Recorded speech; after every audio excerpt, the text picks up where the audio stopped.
오늘도 역시 할 얘기가 많습니다. 바로 모셔보도록 하죠. 한국투자증권 법인금융센터 장용혁 팀장과 함께합니다. 어서 오십시오. 네, 안녕하세요. 예, 제임스 블러드. 네. 이거부터 얘기를 하도록 하겠습니다. 네. 갑자기 비둘기가 매일 흉내를 내니까 네. 좀 움찔했거든요. 네. 물론 어제 간밤에는 다시 만회를 했습니다만 네. 어떻게 읽으셨어요? 일단 뭐 FOMC 얘기서부터 한번 해보면 분명히 뭐 점도표가 좀 매파적으로 나온 건 있어요. 네. 우리 보면서 한번 얘기를 해볼까요? 우리가 지난주 방송에서도 우리 목요일 날 반영되니까 그거 지나고 나서 점도표 한번 보고 얘기합시다라고 얘기를 했는데 네. 여기 보시면은 내년에 난 금리가 오를 것 같아라고 본 점을 이제 뭐 옆에 볼 수 있겠네요. 그 이전 전망에서는 3월 전망에서는 나 내년에 금리 오를 것 같아라고 점 찍은 의원이 18명의 투표권 중에서 4개였어요. 근데 이번에는 점 찍힌 걸 보니까 난 내년에 금리 오를 것 같아라고 본 시각이 7명이거든요. 네. 그러다 보니까 18표의 투표권 중에 7개의 점이 내년에 오른다라고 봤으니 뭐 좀 매파적으로 나온 거 맞겠죠. 근데 좀 비교해서 보면 그럼에도 불구하고 난 내년에 금리가 동결될 것 같아라고 보는 시각은 여전히 11표고 인상은 7표고 그 후년도쯤에나 가야 못 오를 것 같아 5표, 오를 거야 13표, 그러면은 23년도에나 돼야 올라갈 거야 라는 게 대세 의견이잖아요. 네. 그러니까 분명히 여기 22년도에도 소수 의견은 있었어요. 소수 의견은 나 내년에 내가 보기엔 금리가 오를 것 같거든 라고 보는 시각들이 분명히 있었거든요. 네. 그게 또 게다가 강해졌어요. 그러다 보니까 제임스 블러드 이 세인트루이스 연은 총재의 발언이 뭐 시장에서 좀 뭐 회자가 좀 된 것 같은데 이것 때문에 시장이 부러진다는 말이 안 돼요. 제가 뭐 대본 어제 썼으니까 뭐 어젯밤 미증시 오를지 빠질지 모르고 쓴 건데 전 이거 가지고 시장이 부러지는 게 말이 안 된다라고 봤어요. 이유는 소수 의견은 예전서부터 있었어요. 네. 그렇게 따지면은 뭐 카시카리 뭐 미니애폴리스 연은 총재가 점도표 이거 계속 매파적 시그널만 주는데 이거 없애자라고 얘기한 거는 그럼 호재로 읽어야 되느냐? 그렇지도 않단 말이죠. 예. 그래서 이 점도표의 연준 위원의 개개인적인 소수 의견이 시장을 뿜질른다? 이건 말이 안 된다라고 봤어요. 그래서 어젯밤에 미증시가 또 뜨겁게 반등을 했으니까 시장도 아마 이런 부분들을 보지 않았을까라고 싶은 거고요. 일단 점도표를 보고 좀 놀랬던 국채 수익률이 하루밖에 안 올랐어요. 네. 바로 뒤집어졌거든요. 그래서 이 충격도 없었고, 근데 다만 10년물 금리가 빠지면서 단기 금리가 좀 튀었기 때문에 장단 금리가 괴리가 줄었거든요. 예. 그 과정에서 달러가가 좀 튀었으니까 요 며칠 동안에 외국인들 매도가 좀 많았죠. 그랬죠. 뭐 이런 구간에서는 외국인 매도 어쩔 수 없이 흘러나오거든요. 그래서 달러가 좀 튀어오르긴 했습니다만 여전히 금리단 쪽에서 큰 우려감을 안기고 있지는 않다라는 부분으로 말씀을 드리는 거고요. 우리가 뭐 까먹지도 않을 것 같은데 13년도 5월에 테이퍼 텐트럼 곧 테이퍼링을 시작해야 될지도 몰라. 근데 우리가 그때 욕 얼마나 많이 했어요. 네. 우리 시장에서 뭐 저 아저씨가 미쳤나, 뭐 왜 저러지 막 했잖아요. 근데 우리 가만 생각해 보면 그때 테이퍼 텐트럼이라는 쉴드가 없었으면 나중에 어느 시점에선가 자 내일부터 테이퍼링 이렇게 땅 때렸으면 그때 박살났을 거예요. 그건 최악이죠. 네. 근데 테이퍼 텐트럼, 테이퍼링에 대한 뭐 준비 운동, 워밍업을 일정 부분 시켜주고 시장이 회복된 다음에 테이퍼링을 건강하게 받아들였거든요. 그래서 이때 보시면 딱 요때니까 요때 그림이니까 시장은 박살나고 원달러는 튀어오르고 아이고 이건 뭐 테이퍼링 무서운 거구나 라고 그때 막 벌벌벌 떨다가 시간 지나고 나서 보니까 원달러는 다 빠지고 시장은 바로 다 올라가더라는 거죠. 그래서 네. 우리가 이 학습 효과가 분명히 있어요. 이번에도 테이퍼링 얘기가 적지 않게 나옵니다. 근데 우리가 학습 효과에 의해서 저거 어차피 해야 되는 거고 해도 별거 아니야 라는 부분을 충분히 학습 효과를 갖고 있기 때문에 우리가 종종 뭐 어제 같은, 그제 같은이죠. 그제 같은 얘기들이 가끔 흘러나올 수 있어요. 하지만 이게 시장의 대세가 되기 전까지는 여전히 시장에서는 노이즈에 불과한 의견 아니겠느냐라는 의견 드리고 있는 거고요. 요즘 분위기에서 이거 자칫하면 놓칠 수 있는데 저는 요즘 방송에서 매번 말씀드리고 있거든요. 우리가 요즘 금리 얘기 왜 이렇게 많이 들여다봤어요? 시작점이 어디예요? 인플레이션이거든요. 예. 근데 제가 인플레이션 피크아웃에 대해서 계속 얘기를 매주 한 번씩 제가 하고 있는 것 네. 같아요. 예. 오늘도 그 그림을 보여드리는 건데 기대 인플레이션 값이 여기 보시는 것처럼 급격한 변화를 보이기 시작했어요. 이번에 달러가가 튀었죠. 네. 달러가가 튀었죠. 달러가 튀면서 우리가 득본 게 하나 있어요. 딱 하나. 뭐 있을까요? 뭐 있을까요? 상품가가 빠지잖아요. 예. 상품가들이 달러로 계산이 되니까 네. 달러가가 튀어오르면서 상품 가격이 밀리는 거거든요. 그래서 지금 기대 인플레이션이 피크아웃을 실제로 보여주고 있습니다. 결국 우리가 야 이거 금리 오르면 어떻게 이거 빨리 생각보다 빨리 올라가겠는데라고 얘기하는 밑바탕엔 다 인플레이션인데 인플레이션의 두려운 정도가 기대값 피크아웃이 이미 나오기 시작했다. 그걸 보고 시장이 뭐 가끔 충격을 반영할 뿐이지 뭐 시장이 큰 변화가 방향의 변화가 없는 게 아마 이런 부분들을 반영하고 있기 때문 아닌가라고 보고 있습니다. 그래서 뉴욕 증시의 뭐 하루 반등으로 보나 네. 얘기해 주신 것처럼 기대 인플레이션의 피크아웃으로 보나 그 5월 CPI도 시장이 받아들이는 것도 그럼요. 보나 네. 인플레이션은 이제 시장이 그렇죠. 수용을 하는 것 같아요. 다음 달 이제 CPI를 봤을 때 여전히 높지만 예전보단 여전히 높지만 이제 뭐 실제로 떨어지기 시작했구나. 그리고 이게 YOY 값으로 읽으니까 네네. 이게 한참 물가가 오르기 시작했던 시점을 타임라인을 뒤로 돌리면은 부담 정도는 점점 덜해지기 마련이거든요. 그렇다 그래서 뭐 이 물가가 마이너스로 지키진 않을 테니까 물가가 마이너스로 지키는 게 더 문제예요. 네. 그래서 그런 그림들이 나오진 않고 이제 부담이 점점 줄 테니까 그러면 연준도 숨 쉴 수 있는 숨구멍이 좀 커지지 않겠느냐. 아마 그런 부분들을 시장이 반영하고 있는 것 같습니다. 전반적으로 어떤 시장의 지표들을 확인하면서 그래도 부러질 시장은 아니다라고 뭐 계속 강조를 해오고 실제로 시장이 그렇게 돼가고 있는데요. 그러면 이런 시장 속에서 우리가 어떻게 종목별로 전략을 세워야 될지 2주 전부터 계속 이제 포트폴리오를 한번 구성을 해서 업데이트를 해주고 계신데요. 여기에 대해서 어떤 좀 업데이트도 할 네. 겸 그리고 특히 성장주에 대해서도 이게 좋은 건 알겠는데 이제 너무 많이 올라버려가지고 어떻게 해야 될지도 고민이 많으실 것 같아요. 네, 그 부분 얘기 한번 해보죠. 먼저 수급표서부터 볼게요. 최근 시장의 한 3가지 포인트를 잡으라고 한다면 일단 뭐 눈에 바로 띄는 거니까 매도가 큰 폭으로 늘었어요. 맞아요. 뭐 외국인이고 기관이고 뭐 할 거 없이 뭐 거래소 기준으로 봤을 때 뭐 워낙 큰 폭으로 늘은 거는 뭐 눈에 바로 보이니까. 네. 그러니까 우리가 이 FOMC 결과를 반영하고 나서 달러가가 튀었으니까 아무래도 좀 뭐 수급표상으로는 약해졌겠죠. 두 번째 포인트를 한번 잡아보면 일단 이렇게 어제 같은 경우 한번 볼까요? 어제 외국인 쪽에서 한 9천억 쏟아졌고 네. 기관에서 1조 쏟아졌으면 글쎄요. 뭐 27P가 조금 빠진 건 아닌데 제가 보기에는 이거보다 더 빠져도 이상할 거 없었어요. 그 이전에도 그래요. 뭐 외국인이 하루에 7천억 팔았으면 이거 마이너스 나도 이상할 거 없어요. 네. 그리고 그 전에도 뭐 목요일 날 FOMC 이 결과 좀 그 매파적인 점도표를 반영한 날도 보면 양쪽 합쳐가지고 1조 원 팔았는데 13P 빠졌어요. 그럼 이 쏟아붓는 거에 비해서는 분명히 덜 빠지는 것 같아요. 그렇죠. 그리고 이 와중에 코스닥 시장은 대안장세 효과가 역력해요. 네. 정말 안 되는 시장이면 절대 나올 수 없는 그림들이거든요.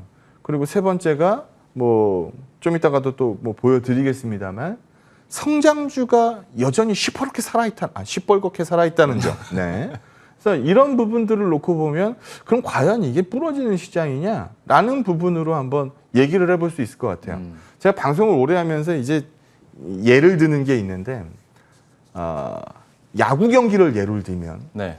정말 잘 풀리는 경기는요 쉽게 득점을 해요.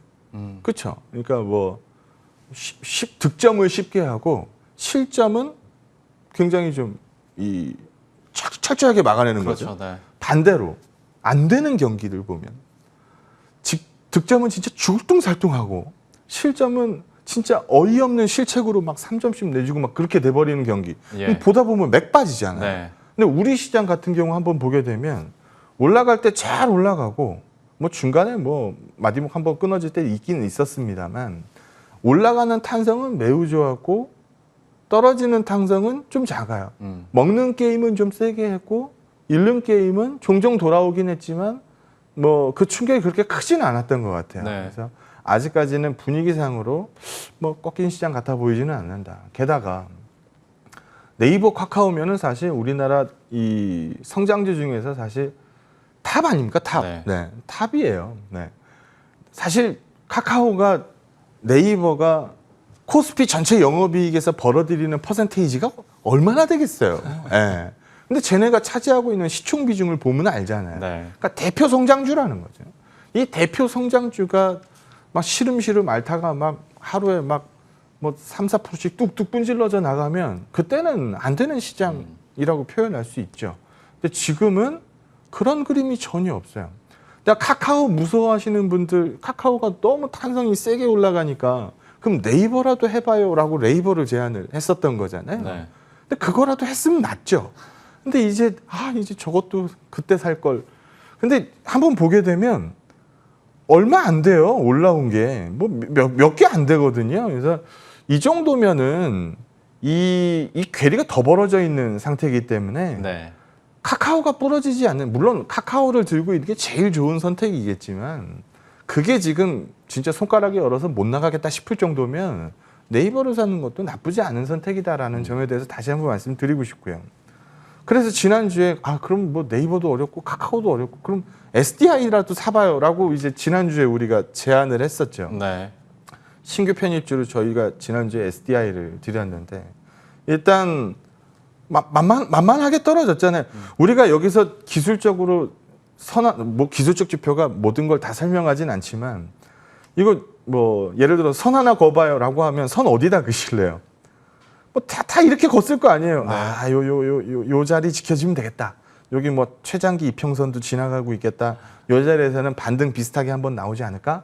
이거 뭐 차트 좀 들여다본 사람들은 누구나 할 수 있는 거거든요. 네. 그럼 봤으면 하라는 거죠. 근데 지금 봤을 때 수급이 돌기 시작했고 뭐 외국인이 먼저 돌았으니까 뭐 시장은 나쁘지 않았겠다. 수급 돌아오기 시작했겠다. 차트 만만하겠다.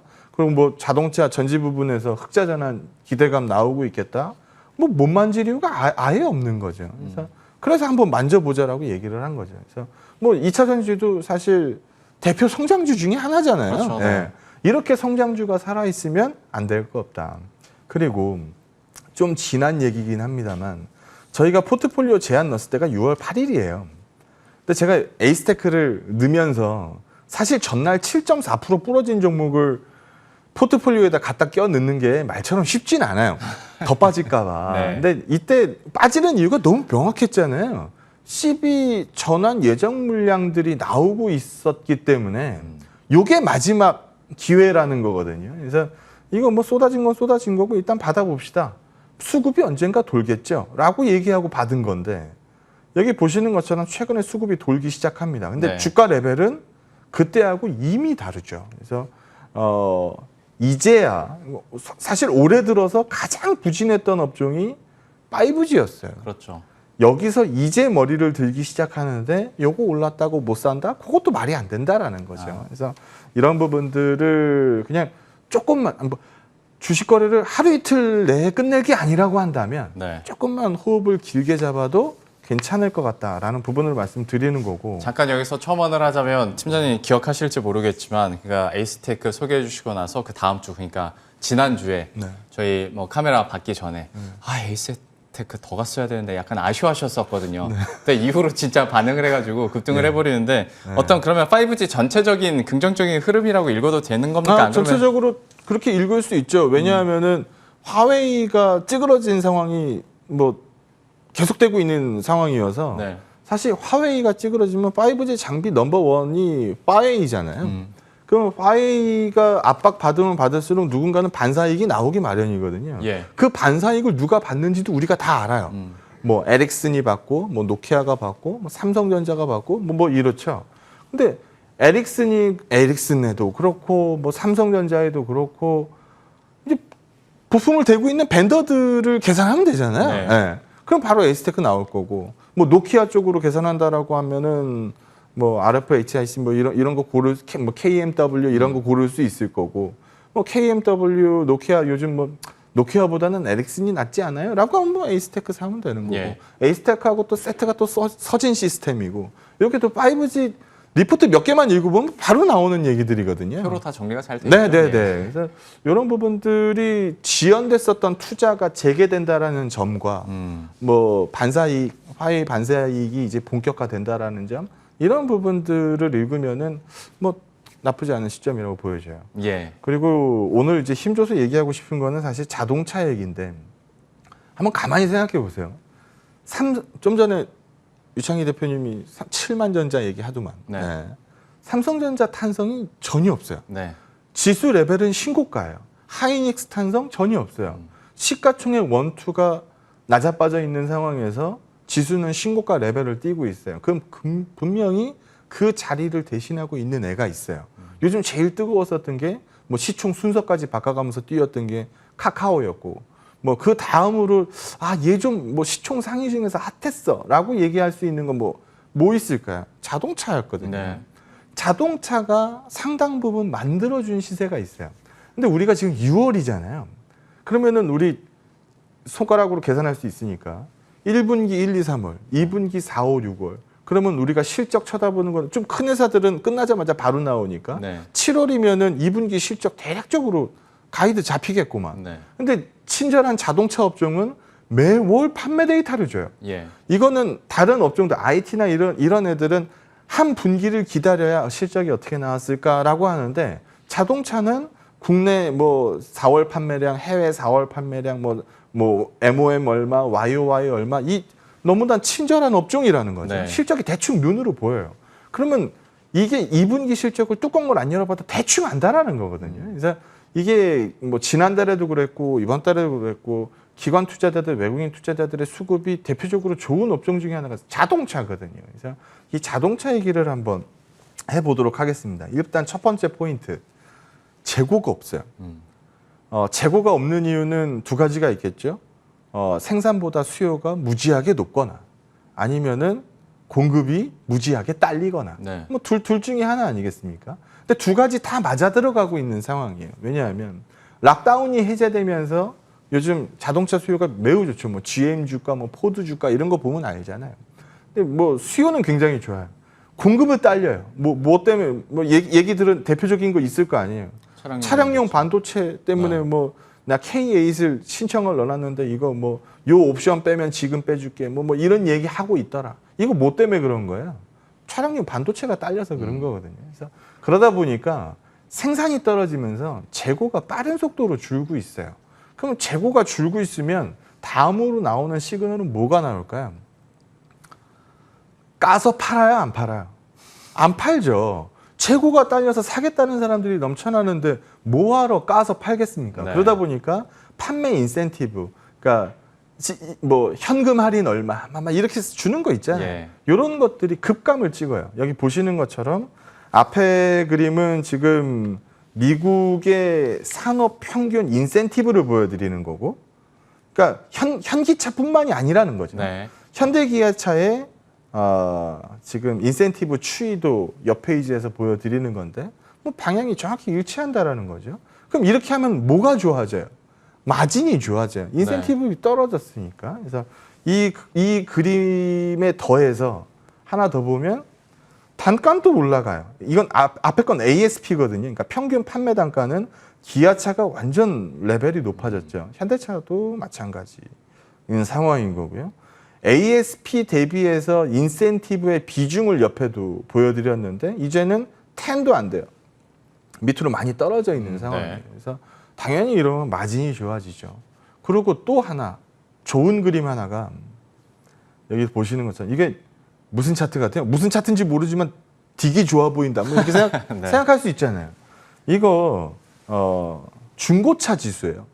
미국에서 중고차 지수.